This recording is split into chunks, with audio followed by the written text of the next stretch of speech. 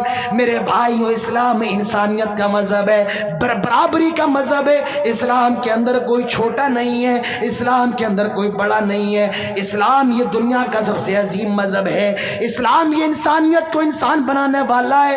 اسلام عورتوں کو عزت دینے والا ہے۔ اسلام بچوں پر شفقت کرنے والا ہے۔ اسلام میرے بھائیو حیا کا مذہب ہے۔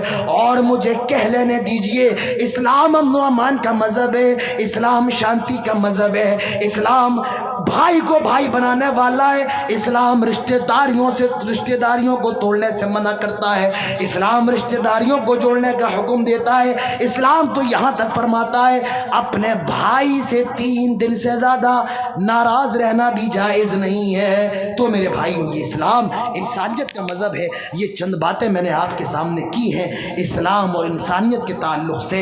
میرا وقت ختم ہو چکا ہے، تقریر تو 12:30 پر ختم ہو جانا چاہیے تھی، لیکن وہ وقت زیادہ ہو گیا، اور جو میرا وقت تھا 2 گھنٹے کا، میں اس سے بھی زیادہ آگے نکل چکا ہوں۔ یہیں پر میں اپنی بات ختم کرتا ہوں، اور آخر میں بہت بہت شکریہ ادا کرتا ہوں اس پروگرام کی روح روا۔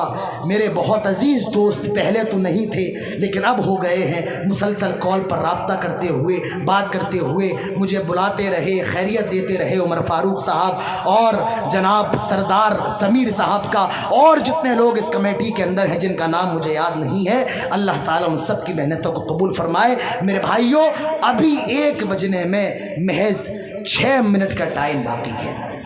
1 منٹ کے لیے آپ اور رکے رہیں۔ ابھی 1 بجنے میں صرف 6 منٹ کا ٹائم اور باقی ہے، اور مجھ سے جلسے سے پہلے کہا تھا کہ مولانا صاحب ہم یہ چاہتے ہیں کہ آپ اخیر میں چندے کا اعلان کر دیں۔ میرے بھائیوں، میں نے کبھی چندے کا اعلان نہیں کیا۔ پہلا اعلان ہمارا جو تھا خالد پور کے اندر تھا، شاید اسی کو دیکھ کر کے یہاں کے لوگوں نے کہا کہ آپ اعلان کر دیں، اور میں نے انکار اس لیے نہیں کیا۔ اگر یہ کسی اور چیز کا اعلان ہوتا تو میں انکار کر دیتا، لیکن یہ اسلام کے قلعے کا، یہ مدرسے کا اعلان ہے، اسی لیے میں آپ سے اعلان کر رہا ہوں۔ میرے بھائیوں، آپ سے درخواست کر رہا ہوں، جتنا آپ کو دینا ہے، جو دینا ہے، مجھ سے مصافحہ کیجئے اور جلدی جلدی دیتے رہیے۔ اور میں نے آپ سے کہا تھا وہ نہ ہو آپ کو نام بلا کر کے بلایا جائے، آپ کو ہاتھ پکڑ کے لایا جائے اور آپ دیں نہیں حضرت عثمان غنی رضی اللہ عنہ، حضرت ابو بکر اور عمر کی طرح دیجئے۔ اپنے آپ آئیے اپنے ایمان کے ساتھ۔